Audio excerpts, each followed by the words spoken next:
Hey there mga my loves, Virgo! Thank you so much for always staying here with me in this channel, babe. So, before we start your reading, Virgo, no, let me just greet muna ang lahat.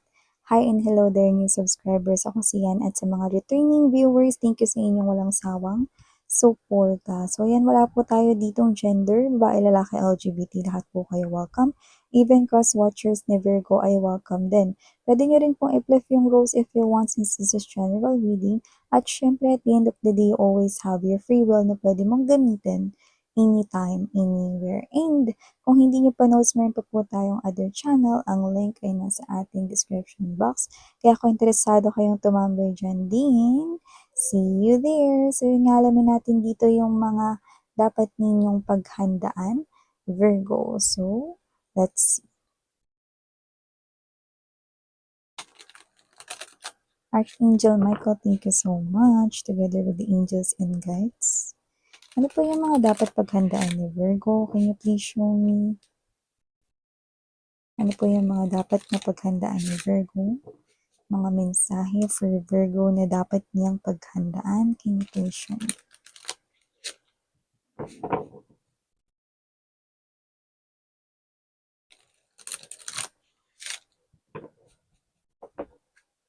Messages for Virgo. This reading is intended for my Virgo people.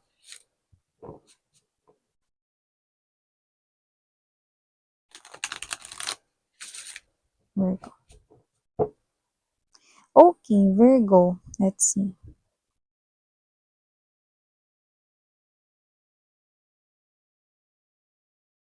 So Virgo, you have here betrayal. You also have here the man's wish. We have here the, see? Ito yung parang capriccio to, mga babes, no?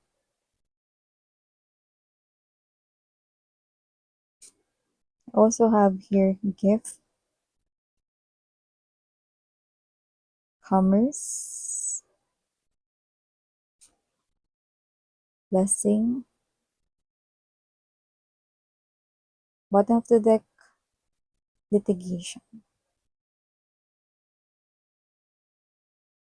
So parang meron ditong strong energy na meron ditong mga nahaharap sa kaso.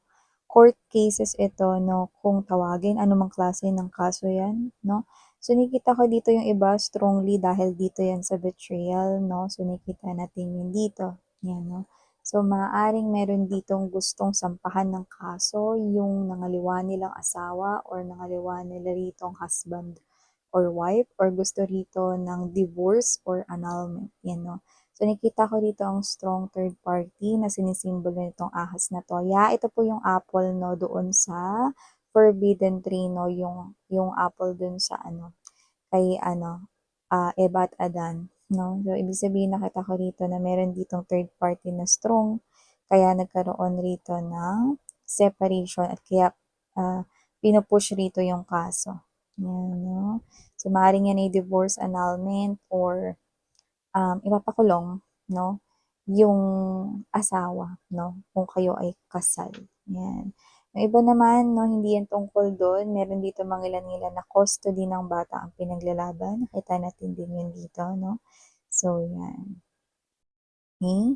So, maliban dyan mga babes sa kinakaharap ninyo na ganyang klase ng emotion at nakaka-stress, no, sa inyong mental health nakapekto, no, at syempre sa inyong emotional na rin, no, nakita ko rito na huwag ka mag-alala dahil malakas ang laban mo. Mananalo at mananalo ka rito, Virgo, no, yan.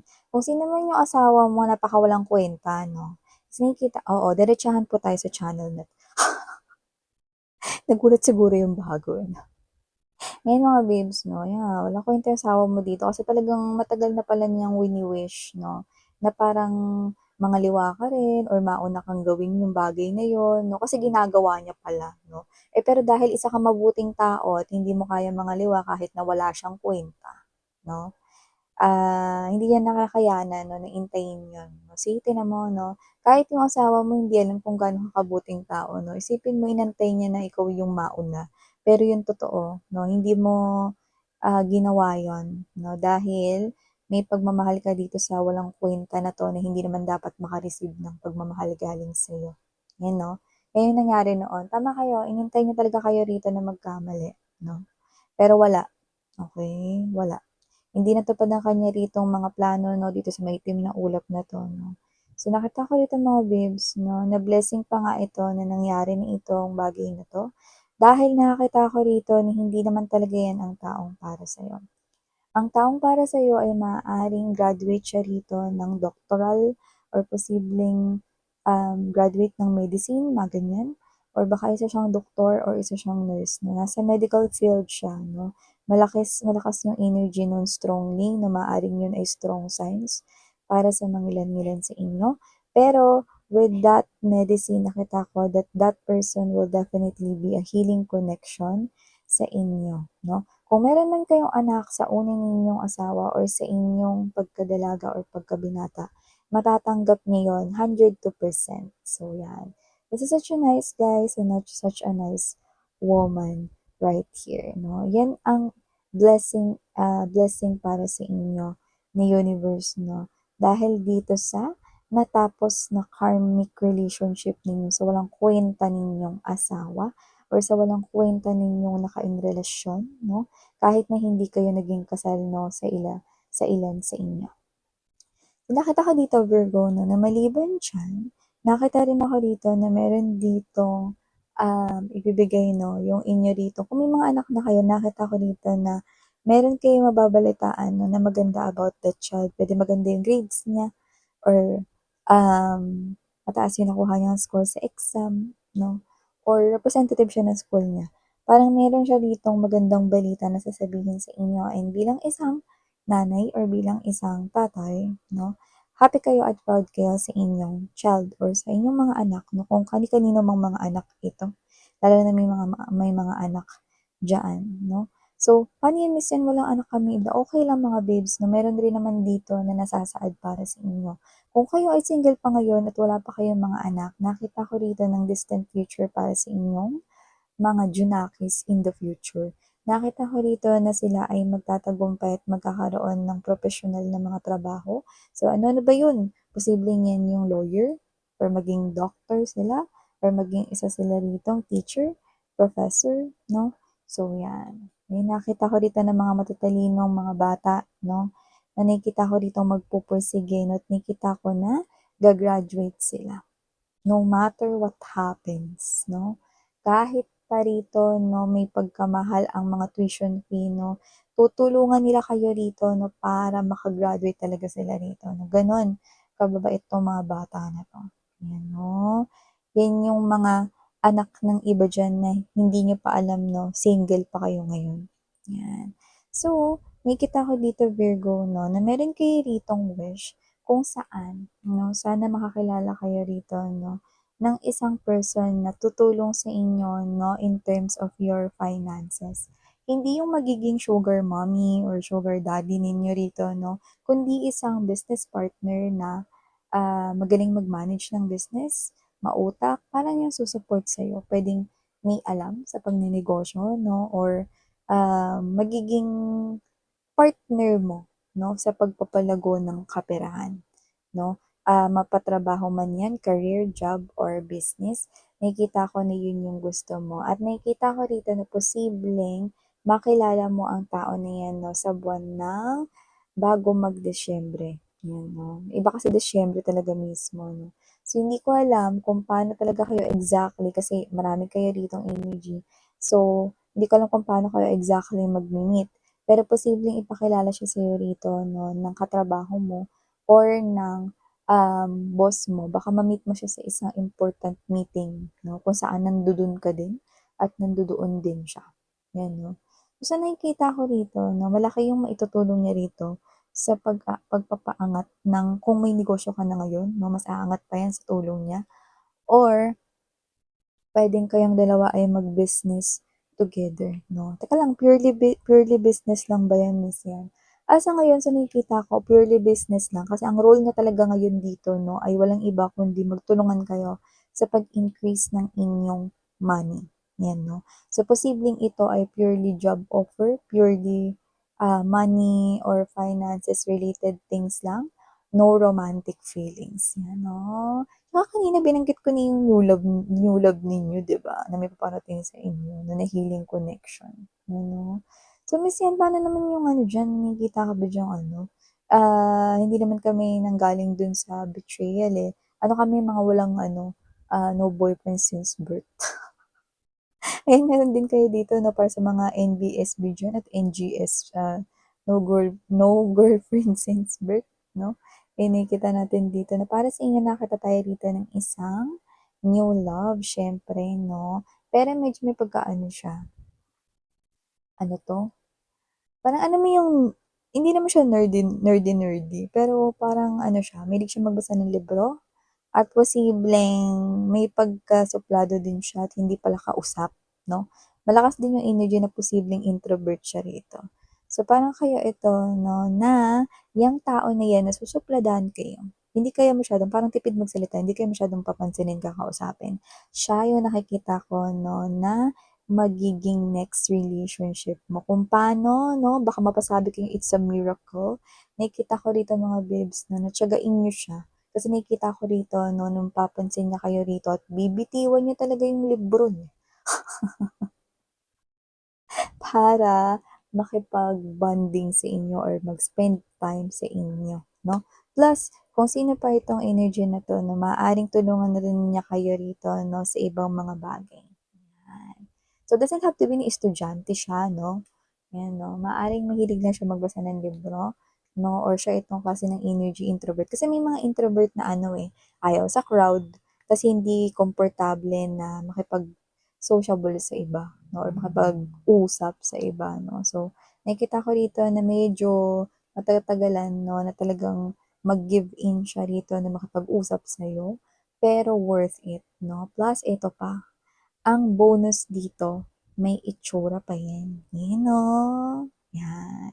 Ah, teka lang Miss 'yan, baka may salamin ba 'yan sa mata 'no? Kasi nakikita ko rito 'no, kung 'yun yung tanong ninyo, actually hindi ko nakikitang may grado 'yun. Malamang 'yun ay, anti-radiation 'no, or parang yung protection sa eyes ng mga glasses 'no. 'Di ba may mga blue light kung tawagin 'no, para hindi, ma-damage yung eyes mo, parang gano'n lang, ano. Pero yung may grado 'no, depende naman 'yan, pero nakuha ko rito na parang hindi talaga siya nagwe-wear ng glasses, okey. So, maaaring yung gamit niya is yung anti-radiation glasses, yan. Aside from that Virgo, nakakaroon ako rito ng energy 'no, na meron dito na posibleng makipagtalo sa inyo, makipag-away, pero dedmahin niyo lang, mm. Kahit nakikita ko kayong gigil na rito 'no.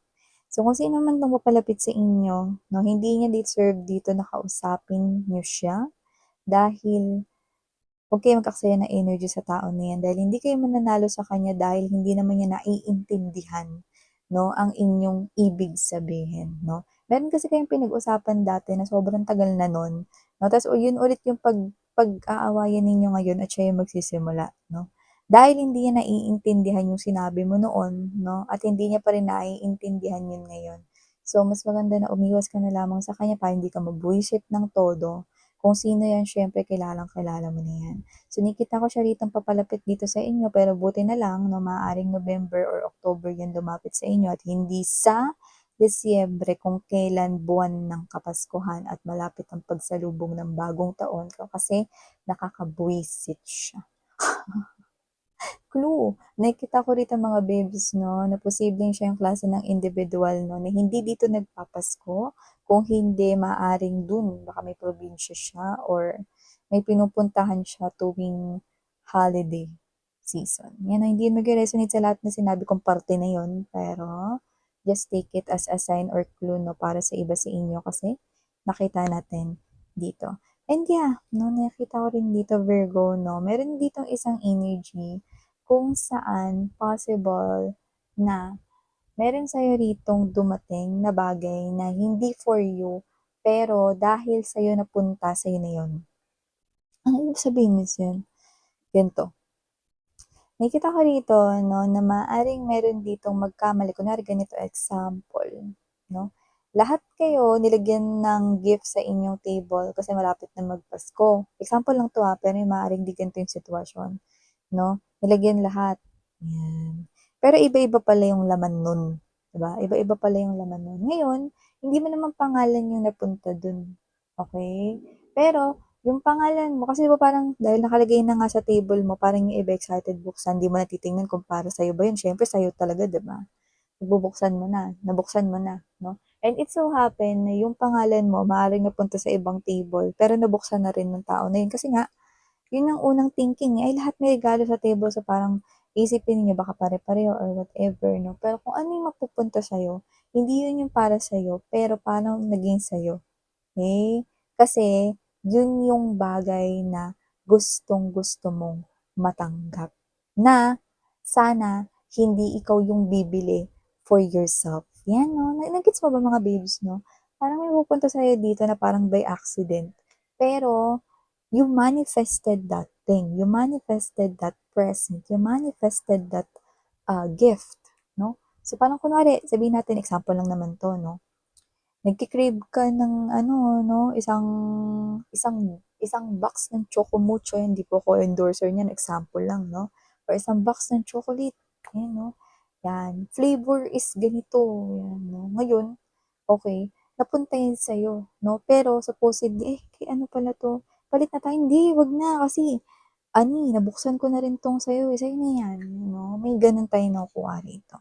Sabi ko nga sa inyo, kahit anong situation ito, pero gano'n yung pinaka, naisip kong example, pero maaaring hindi yun yung specific na situation. Understand? So yeah, these are all the messages I've got for you here, Virgo mga sweethearts. Again, I'm Yan, Sarang Heal, Love and Light. And